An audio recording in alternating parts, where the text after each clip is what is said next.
Live from Orlando, Florida, you're now listening to the OZone Podcast, the voice of Orlando Magic fans. Join us every week for a unique fan perspective on all of the latest Magic news and updates. The show starts now. Welcome back to another episode of the OZone Podcast, the voice of Magic fans.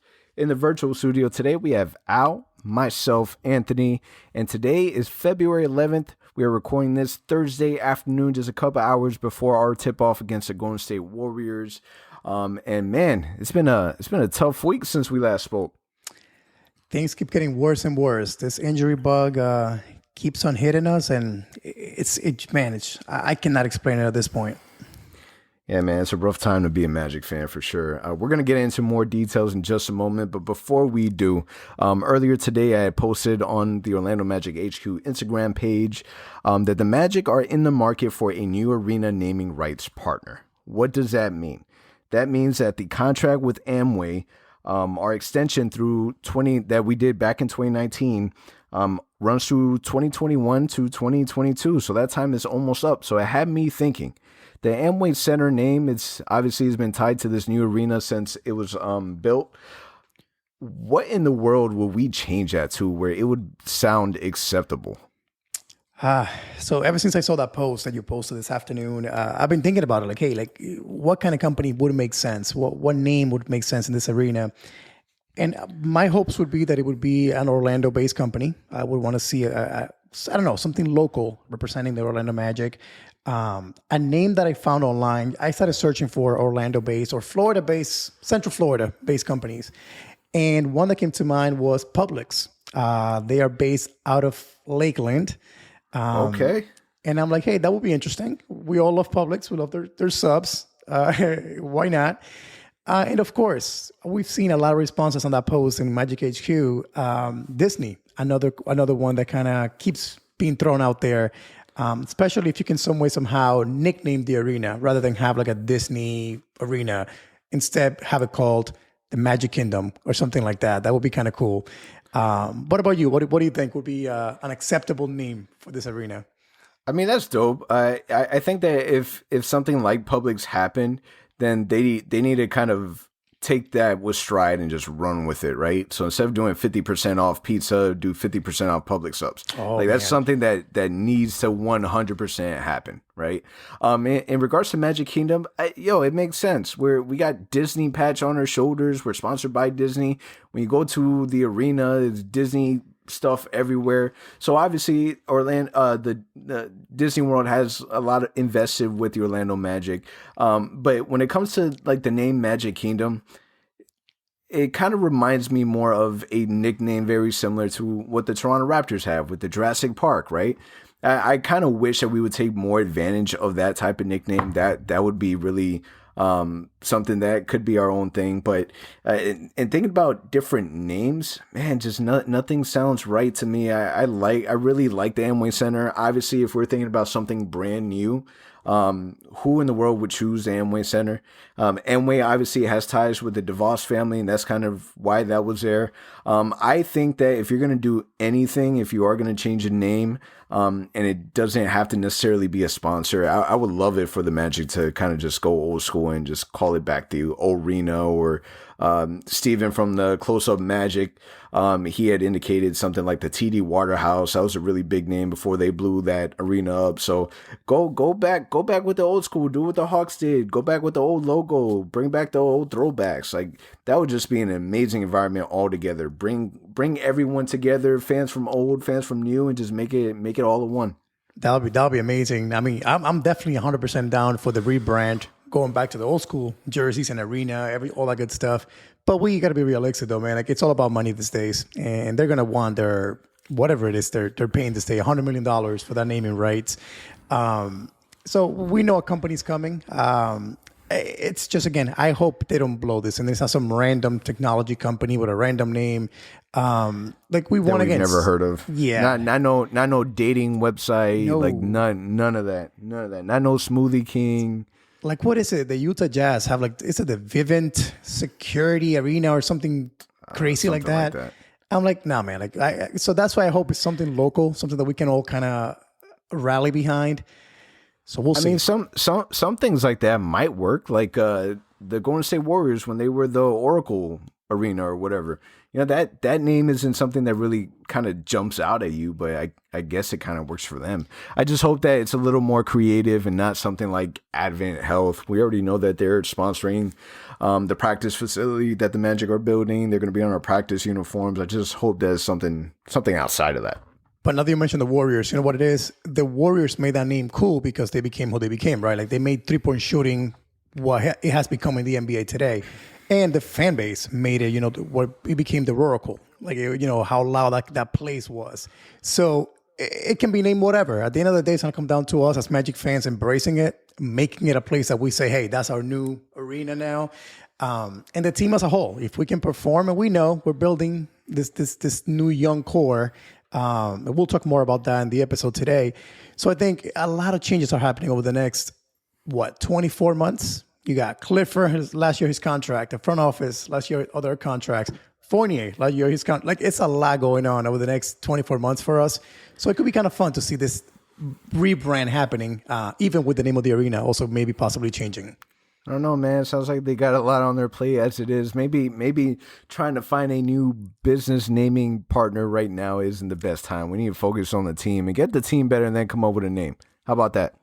I'm down for that for sure.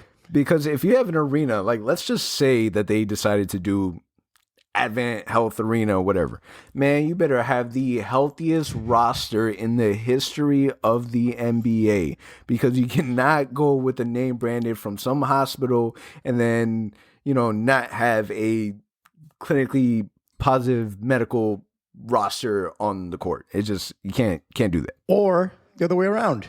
That's the naming rights, and they're all there. They're all having surgeries there. They're all rehabbing there. So. Marketing. I see what you did there. Nah, man, it's been tough. So the Magic currently right now we're 9 and 16th and sitting kind of pretty tight at the 13th seed in the East. Our offense is still horrendous, man. We're 104.7. 28th in the league. 3-point percentage is 34.5, 26th in the league. Offensive rating 105.1, 28th in the league. Defense is not looking any better either. We're allowing an average of 112 points a game, which has us 19th in the league. Averaging 4.0 block, 28th in the league. Defensive rating 112.5, 22nd in the league. Man, we're not looking good on any scorecard, like nothing at all. It's tough, man. It's tough to watch. So you look at it twofold, right? You look at it from a really diehard fan perspective, where you root for this team, you invest so much time, you're reading articles, you're responding on blogs, and you want this team to do well because you bleed white and blue, and you want the Magic to do great, right? But then on the flip side, it's kind of like the only way that that's going to happen is if you're a firm believer that tanking is the way to go. And right now, the Magic aren't tanking. We're trying to win, and we're still losing. So for those fans out there, it's a win-win. I think it's going to be interesting to see what happens. I really think that this road trip, which we are now in game 2 out of 4, we come back home and we'll play 7 out of 8 at home before we go on the break or the All Star break. 11 games left. I think this is the time where the front office, Coach Clifford, have to decide, okay, let's try to win and keep our heads above water and try to be near the 10th seed, which they're trying to do. They're trying to fight for a playoff or play-in spot. But at some point, man, these injuries are just becoming too much. And we, as diehard fans, I know I'm here until 1 a.m. watching these games, watching the post-game conferences. Like, I care about this team, and so do you. All of us listening to this podcast are listening for a reason. We care about our team. But at the end of the day, man, it's hard. And we need direction. As a fan base, we need direction. The players need direction. It's crazy what's going on right now. I've never seen a season. I thought last year we were injured a lot. Man, that's looking like it was an amazing season now compared to this. It's the weirdest of things. Like the last Cole Anthony injury, like that was something that nobody touched him, and he just strained his shoulder out of nowhere. Markelle Fultz making a cut to the basket, a little Euro step, boom, torn ACL. So it's just one of those things where right now, though, direction is what we need, and we need to know where we're headed. If it is tanking, I think we're all embracing that because we want to see possibly a top 3, top 4 pick. we can see the benefits long-term for this team. But yet our coach is saying, I'm not playing the young guys. I'm going to go ahead and try to play Vooch 40 minutes and win this game. So I mean, we can't sit here and act like he doesn't play the young guys. I mean, he was playing Cole Anthony. It's just really one player that he's not playing that the fan base really wants him to play, and that's really Mo Bamba. He's trying to win, and for a coach of Steve Clifford's caliber, that's his job. His job is to maximize the talent that he has. The problem is, even with maximizing, we're just struggling too much with injury. You got Aaron Gordon that's out till March. Fournier is having issues with back spasm. Cole Anthony suffers a shoulder sprain. Right now, the only healthy point guard on our roster is a new point guard that we just signed, Roger Mason III, and we just waived Jordan Boone. So what do we do? Okay, so first off, what do you think about Roger Mason? How do you like him so far? He reminds me a tiny little bit of a Jameer Nelson. Again, from a body build, from the way that he plays, he's a floor general. From the height, especially. He directs the team really well. Like, he's someone who doesn't really make a lot of mistakes. I wish he would settle more for shooting instead of going to the basket too much, because he tries to go to the basket, but he's so small that it's tough. Any decent sized basketball player is going to either block him or contest the shot really well. So he's missed a lot of layups and easy baskets that you would think another player would finish because of his height. But his shot is nice. Like, he can shoot threes, he can shoot mid range. So I kind of hope that he adjusts and kind of does a little more. But I like him, man. I've been a fan of his since he was drafted in 2017 by the Sacramento Kings. I wanted him that year to come to the Magic. He was a really good, solid college player, and we needed a point guard back then. So I'm like, hey, that's a perfect guy for us in the second round. We couldn't get him. So I'm happy with him, but I never expected him to be playing, now possibly a starter role tonight if Cole Anthony doesn't play, or playing, 25, 30 minutes a night. That is not why he's here. He's here to just back up Cole Anthony right now. But can't complain. He's doing well. He's doing what he can. But definitely not a long-term solution by any means. I mean, I see why they picked him up. It's not like he's a rookie. This dude was the NBA G League MVP player of the year last year. He averaged 26.4 points a game, averaged about 5 assists, field goal percentage 50%, 3-point percentage 42%. So the dude can't shoot the ball. He can't score. He's known for his offensive ability. But you just expect to struggle with this type of player as now being forced to be your starting point guard. And great. Cool. He's your starting point guard. Who is going to play the second string? We had a conversation about this the other day, and you had mentioned that, and I missed the interview, but Coach Cliff is expecting to have Dwayne Bacon to handle the ball secondarily as a point guard. We experimented with Aaron Gordon being the backup point guard. He's obviously not playing because he's out with injury. There's literally nobody else. Like, nothing. Zero. Why? Like, okay.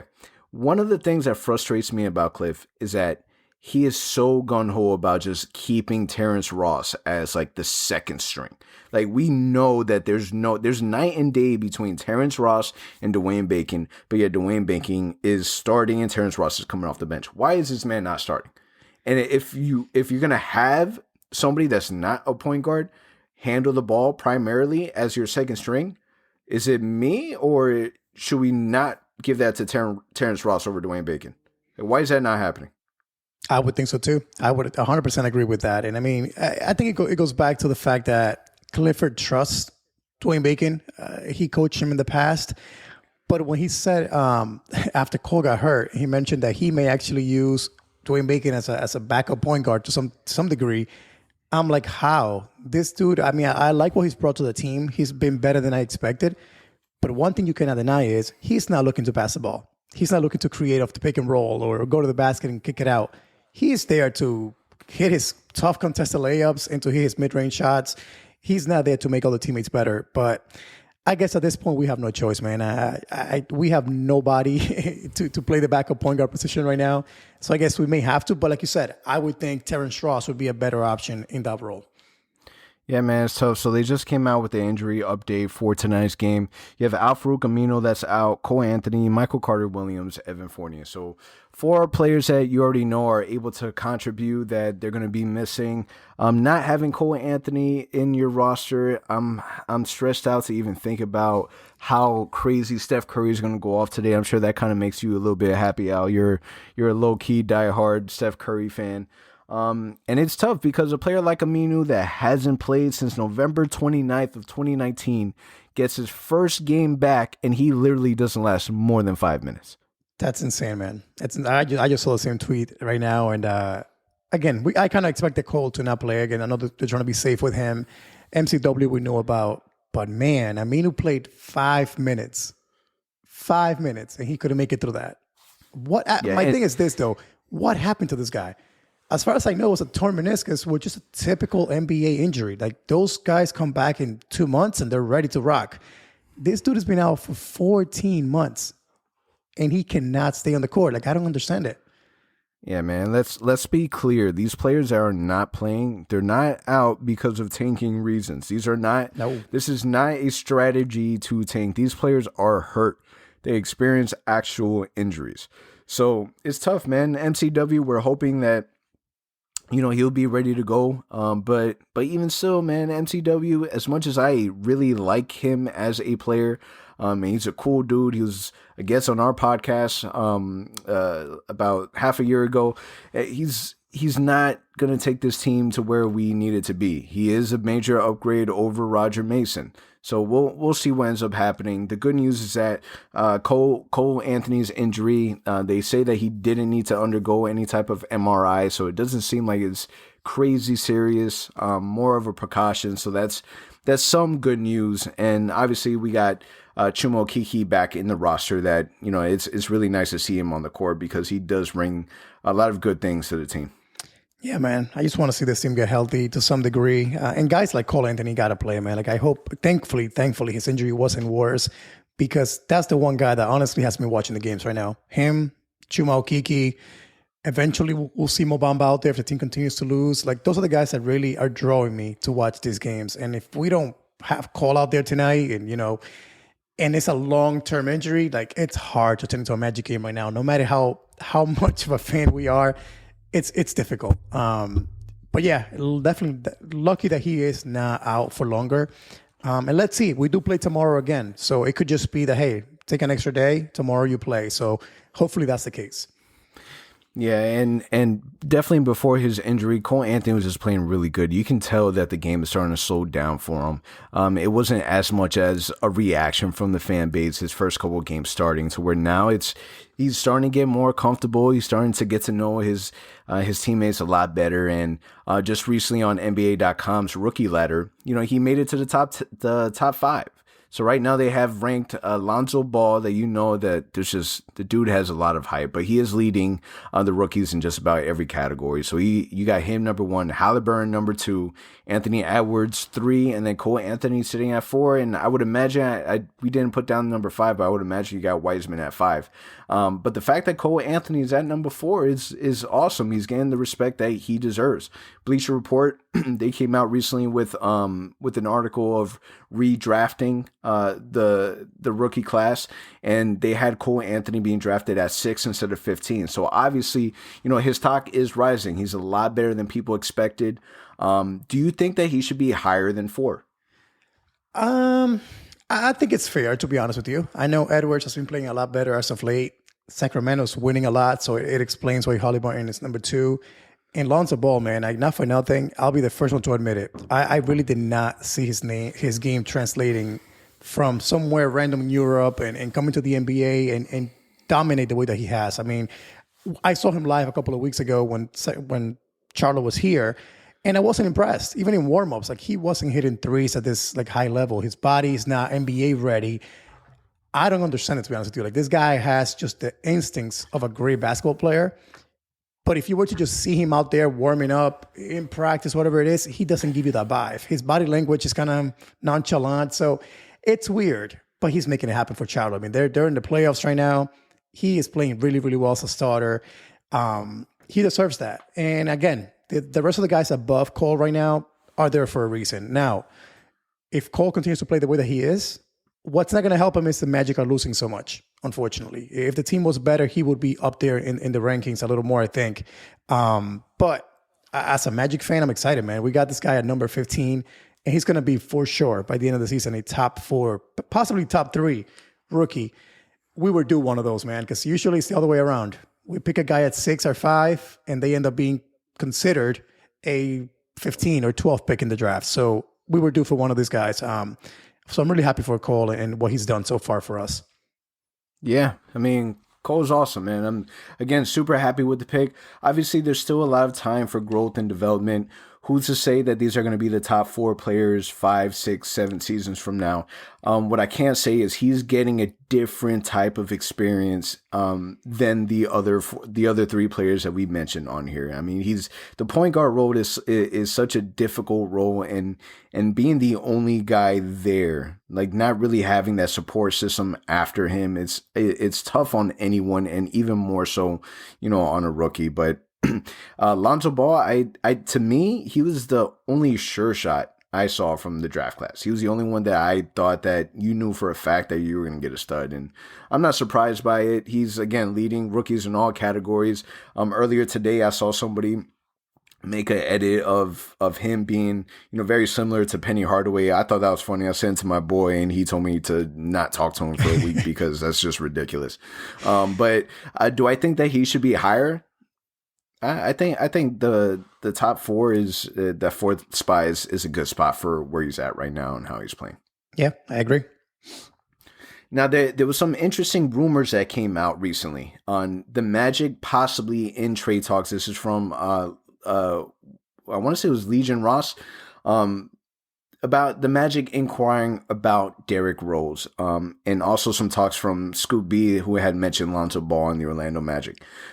Are these players that the Magic should go after, given the circumstances of where the Magic are right now, where it doesn't even look like we're going to have an opportunity to fight in the play-in tournament?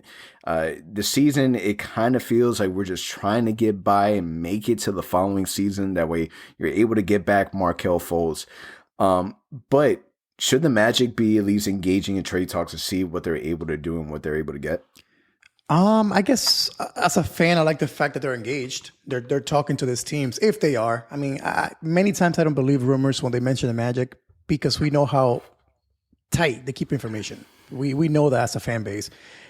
Other fan bases out there don't know that. They don't understand that, hey, the Magic do not leak anything. So when you see the Magic out there, I always take it with a grain of salt. Like, this may or may not be true, but I really don't think so. Derrick Rose, Lonzo Ball, at this point, why? Lonzo Ball's not going to come here to be a 6 man or to be, a backup point guard. I don't see that happening, so he won't be happy here if that's the case. Next year, you have Markelle coming back. Cole Anthony's here. It's healthy. What's Lonzo going to do?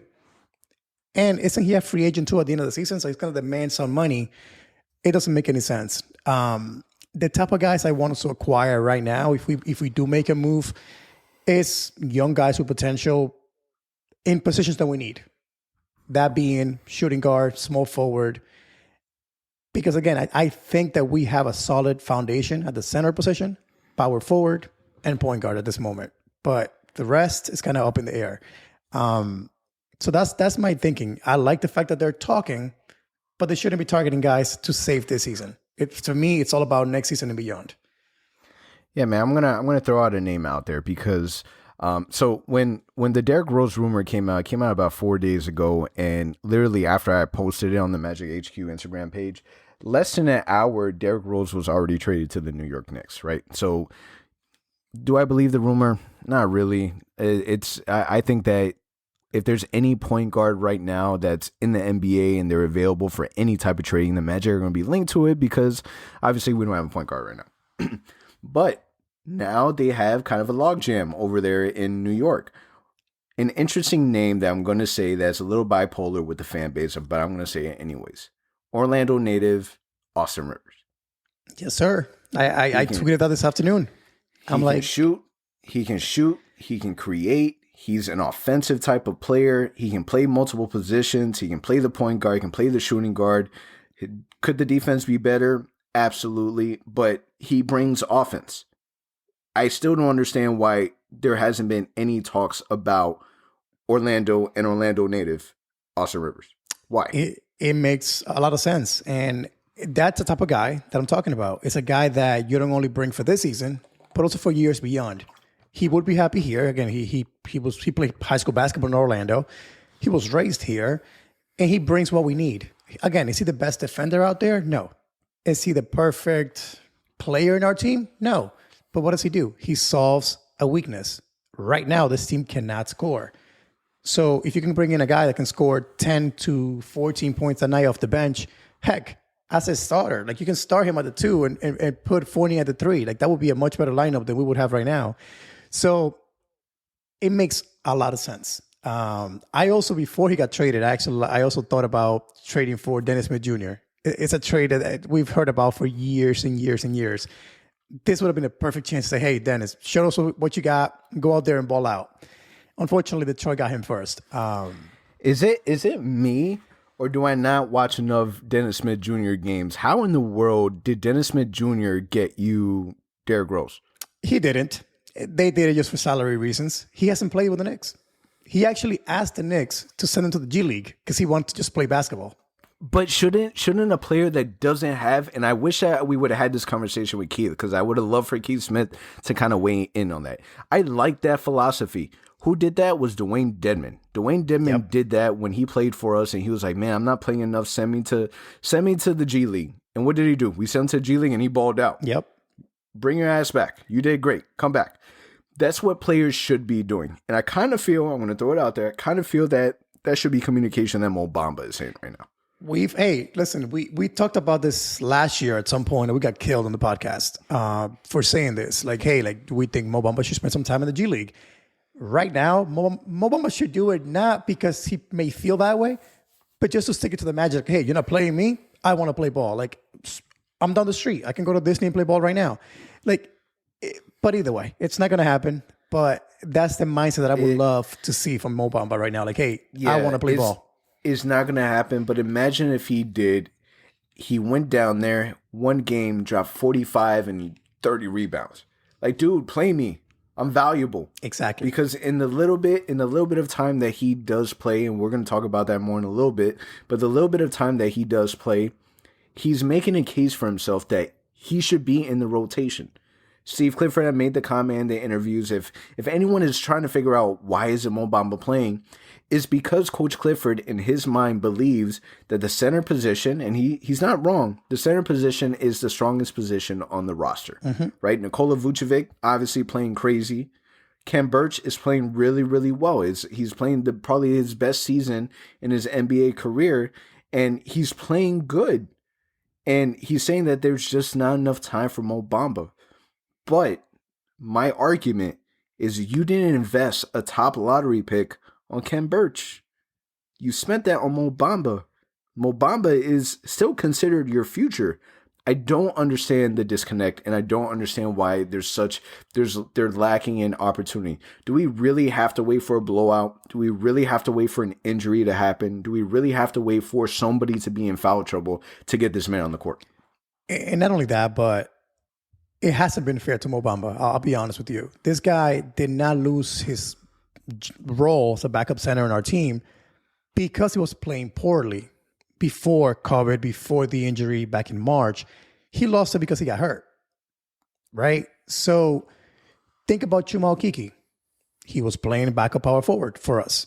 He got hurt December 31st, missed a month and a half, came back. He's the backup power forward. Like he there was no doubt in that right there. Like he came back and played. Carter Williams, it's gonna miss 2 months before he comes back. He's gonna come back and either be the starting point guard. I see a world where Clifford does that, or he could be the backup point guard. But he's not gonna be sitting on the bench because he got hurt. My thinking here is, I understand it. Ken Birch has been balling out. I love Ken Birch. I hope he stays in our team for many, many years under the same structure. A small contract, third string center. But like you mentioned, you invested the 6th pick in the draft a couple of years ago. You want this kid to develop. At this point, my concern is it's going to become a mental issue for Mo Bamba. It can make you either a better player, you're hungry, you want to go out there and ball out, but he's doing that. He's playing 5 minutes and dropping 10 points. He's playing 12 minutes like he did last week, and he dropped 12, 7, and 3 blocks. Like, what else can you do? So, again, my issue is it could become a mental issue for him where he might just simply lose it and not have confidence in his game, or what some players do. Get me out of here. You're not playing me? I'm done. And then what did we do? We had this kid there on the bench on a losing season, and not even then he can play. I'm sure tonight he might play because we only have like 9 or 8 healthy bodies. But I don't know, man. It's weird. And I've been tweeting this the entire month, I think now. It's deeper than that. There's more to the story that we're not hearing about. And Mo has made it obvious. Mo has been tweeting. Mo has been retweeting stuff like "Free Me" from Kevin Durant. There's more to this that we're hearing. Unfortunately, we know the Magic how they are. We're not going to get the whole story from the coach or the front office. But it's not fair. It really isn't to him and to the fan base that wants to see him play. Yeah, man. What I'll say is what I do like is the fact that when you see Mo Bamba on the bench, he's still clapping up. He's cheering his teammates on. After Kim had a really good play and they called a timeout, I remember seeing him dapping up Mo Bamba. Mo Bamba cheering him on. So it's good to see that he's still being positive. But I mean, come on, against the Bulls, you had mentioned it. He actually dropped. It was 14.7 rebounds, 3 blocks in 12 consecutive minutes, and it seemed as if every single possession, he was gunning for it. He wanted the ball. He was asking for it. He was being aggressive. He was grabbing rebounds. He was getting blocks. He was putting a lot of focus on the offense and defense, and he was contributing to a way that you look at him and you see the way he plays, and you're like, man, this dude could really help the team. You know, Cliff got to find a way to do it, man, because it's getting to a point where people are calling for Coach Cliff's name. They're questioning whether he's the right coach for this team. They're asking to fire this man because he doesn't want to play Mo Bamba over Ken Birch. It doesn't make sense. I'm not saying that Bamba should be our backup center right now. I still believe that Mo Bamba needs to earn it, but he's earning additional minutes. Find more minutes for Mo Bamba. So my thing is this, man. If you look at the stats, so again, we've lost what? 7 out of 8. We've lost 3 and 14, whatever it is, since Markel went down. My thing is this: at this point, you've been starting Clark at the power forward position, and the guy's averaging, I think, like 3 points, 5 rebounds, and playing about 24 minutes a night. On a season like this, where nothing's going right, nothing's working, you could make the change and say, you know what, Ken Birch, go start. Because we trust you so much setting picks and rebounding, go start the power forward position. I know it's not ideal, but we want to create. I am open to it. Yeah. It creates space for our 6th pick a few years ago to get some minutes. Okay, that doesn't work. We have quotes from Coach Clifford saying years ago, Mo Bamba and Vuce can play together. We'll probably see that rotation happen at some point in the season. That was his rookie season, I believe his sophomore season as well. We're going to see it tonight. Guess what? Try it. We're losing no matter what. And we're not losing by 2 points, competitive going to the wire. We're losing by 20 to 25 points each game. So guess what? Shake it up. Surprise me one day, and I want to see that tweet from Roy Perry or Josh telling us today's starting lineup is Vuce, Mo Bamba. Like, man, like shake it up a little bit. Like, give this kid some confidence. Because again, what are we playing for? Realistically speaking, I know every team wants to go out there and play to win the game. I understand that. I've played basketball like in high school and all these levels. You never want to accept the other team is better. You want to win. I get that.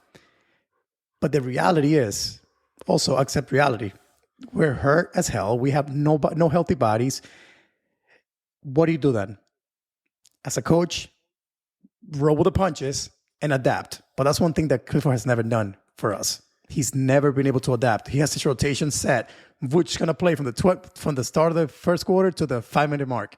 That's it. He could be dropping 30 points in that span. He's getting sold out. But in all honesty, I'm okay with Nikola Vucevic going out there and playing 40 minutes. No. He's the only thing positive happening on the Orlando Magic at this moment. No, yeah. What I meant to say was it shows Clifford with rotation has always been historically been like this. I'm watching the games at Amway, and I can tell my wife who's going to be subbed in, sub out, because I know. Ross. Because his philosophy is and this is part of the reason why Terrence Ross hasn't started, is because he prefers these players to be comfortable with the time frame that they're playing, the time that they're going in, to have the expectation. Like that's his philosophy and what he thinks. And do I agree with it? Absolutely not. I completely agree with you. But, there's times when we see Terrence Ross drop, 20 points in a matter of like 10 minutes. And here he goes. The minute mark came up, whatever that minute mark is, go sit down. And I'm like, why? Like, let this guy keep giving him the ball, keep riding that player. But again, that also extends to things like this. Nothing's going right for this team right now. Nothing is. Throw the poor kid out there and say, hey, listen, show me what you got. Make a difference out there, which he's done in limited minutes. Is Coach Clifford the head coach for the next season? Man. Who was it that said it? Somebody said it, that many times front offices and head coaches do not make it to their final season on the contract. Like, there was a crazy stat where like 80% of them either get fired or they get a contract extension. I don't know. I want to believe that he will be the head coach of this team because I think he's earned it. He's taken us to the playoffs twice. It is not his fault, all the injuries that we've had. But another question I can ask you is he the right coach for what's coming? Because what's coming is not a veteran-led team. It's going to be a ton of young guys wanting to prove themselves. I feel like we kind of already had this expectation with Coach Cliff. We always knew that he wasn't going to be the guy to get us to the promised land. He was meant to be the guy that comes in and get us to some type of land, which is the playoffs, right? He's known for being able to get teams that weren't in the playoffs into the playoffs. That's what he was known for. But have we maximized what we're able to do with Coach Clifford? He's expected to be a unrestricted free agent head coach in year 2022. His contract is up. We're getting really, really close to it. And in a year where there's so many unanswered questions, what are you going to do with Aaron Gordon? What are you going to do with Evan Fournier? What are you going to do with Nikola Vucevic? You have players that it's already, if you take a look at our roster, how many young players do we have that we've drafted? It's a handful. Now you're really starting to see the fingerprints of the front office, but yet it's still being led by players from the Rob Hennigan era. This is it. This is the pivotal moment where change will happen, and it's less than a month away.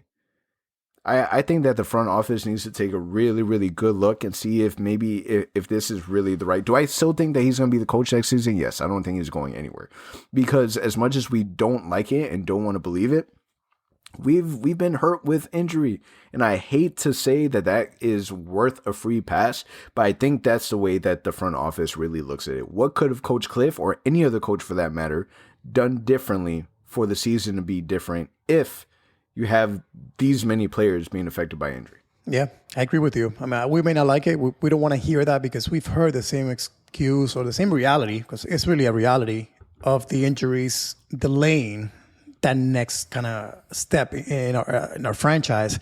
So I think you might hear that again, like, hey, we want to take another look at this, and that includes our head coach. Now, do I expect that to be also applicable to the players? I sure as hell hope not, man, because like you said before, we cannot head into next season after what we've gone through saying that, hey, we're going to resign Evan Fournier, which I do not expect. But people on Twitter believe it. They're like, we expect him to be here next season. I'm like, really? Aaron Gordon, figure it out. He cannot play power forward or small forward next to J.I. It just cannot happen. We've seen it before. It worked out temporarily, but long term, it's not. Make a decision. And Nikola Vucevic is the one guy I think we should definitely keep around, because he is our only reliable go-to player right now. You cannot let that go right now. So those are big decisions. And I've said it before in this podcast. I wouldn't want to be the guy making those decisions. I really wouldn't. But they're getting paid millions of dollars, and they're going to have to make those decisions. And with Clifford, same thing. You have to analyze. I also, like you, think he will be here next season. But I wouldn't be mad either as a fan if they say, you know what? Thank you, Cliff. You did what you did. You did an awesome job. But we're going to go with Chauncey Billups. We're going to go with Heck, Penny Hardaway and shake it up a little bit and go young. Bring my boy Penny in. Yeah, like why not? Like, what's the harm? You're gonna go young either way. That's the future of this team. We know it. Shake it up a little bit. Yeah, if I woke up one morning and got a notification from Waj and from Sham saying that the Magic decided to part ways with Steve Clifford, you're right. I wouldn't lose any sleep at night. Do I think that he's done a good job? 100%, man. We've gone so long without making it to the playoffs. Like, take it for what it is. He changed the way that the Orlando Magic played, gave us more structure, got everyone organized, held people accountable. During Frank Vogel's last season, some of the takeaways, and I believe Aaron Gordon was one of the main ones, that said that, the previous coaching staff didn't hold players accountable. He was too nice, man. Yep. Frank Vogel was way too nice. And Coach Cliff held people accountable, man. He brought a lot of good things to Orlando. Now it's about taking it to the next step. And who's to say that Coach Cliff is that guy? I guess we'll find out. So the week ahead, we have Golden State Warriors. They're playing tonight at 10 o'clock tonight. So when you're hearing this, the game will already be over, unfortunately. But Friday, we got Sacramento. Sunday against Phoenix. And then Wednesday, we got the Knicks. What are your predictions for the next 4 games? Man, I want, again, as a fan, I want to say there's some wins in there, but I'm not seeing it. Initially, I thought maybe Sacramento we could beat. Yeah, but they're playing all right. They're playing really well. Then I thought, heck, maybe the Knicks. They have been kind of sliding a little bit, but their defense is solid. With all the injuries, we don't have enough firepower right now to beat that team. So I'm going to say it, man. Tankers out there, 0-4. Yeah, it's hard, man, because I want the team to win, but I don't see them being Golden State. Sacramento, they're playing well. Phoenix, they're playing crazy. And then the Knicks, this ain't the same old Knicks. This is Coach Thibs' Knicks, and you just gave Coach Thibs Derrick Rose. So I don't know, man. I don't have confidence of the Magic winning any of these games. If they take 1 W out of the 4, then I'll take that as a win-win. That's right. I mean, again, like I said earlier today on our episode, that Knicks game starts 7 out of 8 games at home right before we go to the All-Star break. So, heading into that with such a losing, what have we lost so far? 3 games in a row? So potentially it could be 7 games in a row by the time we come back home. It's going to get ugly, man. And we don't play easy teams. We do play Detroit twice. I think that's the easiest that it gets when we come back home. But after that, it's some really good teams that we play. Dallas, the Hawks. So heading into the break, man, I think we're going to have a clear picture of where the team is going. And again, the front office should have an easy time making some tough decisions because the writing's on the wall, unfortunately for us. Yeah, man. Friday the 5th, we had played against Chicago. That was our last win where we beat the Bulls 123-119. We lost to the Bulls the day after of that back-to-back. We lost to Portland. And then we have the tough stretch of Golden State, Sacramento, Phoenix, and then the Knicks. This could easily be a 6-game losing streak. And you know what? I think that's why you saw Vuce doing what he did. It's like, hey, do not take me out. Play me the whole half. They really are. And I really respect that from this team. They're not trying to give up. They're trying to really do their best to stay afloat and stay alive in this playing tournament at least. But again, you cannot. I said it yesterday in one of the tweets. I think the basketball gods just want us to tank. And every time we think we're getting healthier, we have a chance, nope, another body goes down. So at this point, man, you can't fight destiny. And again, this is the year to do it. If this was last year, I would have been pissed because the draft wasn't as good. But this year, man, I'm all about it. Keep riding this wave, lose some games, give me a top 4 pick, and I'll be happy. We'll see what happens. All right, let's wrap this up. Final thoughts. Final thoughts. We have no official word as of yet on Cole Anthony as to what's going on with him, but please let it be a 1-2 game thing. Heck, even a week, but no more than that. Like, we cannot afford to lose him as well. We need him to be developed this season, to play a lot of minutes, to get experience, so that next year he can become a really, really helpful player, whether it's a starter, or as a bench player.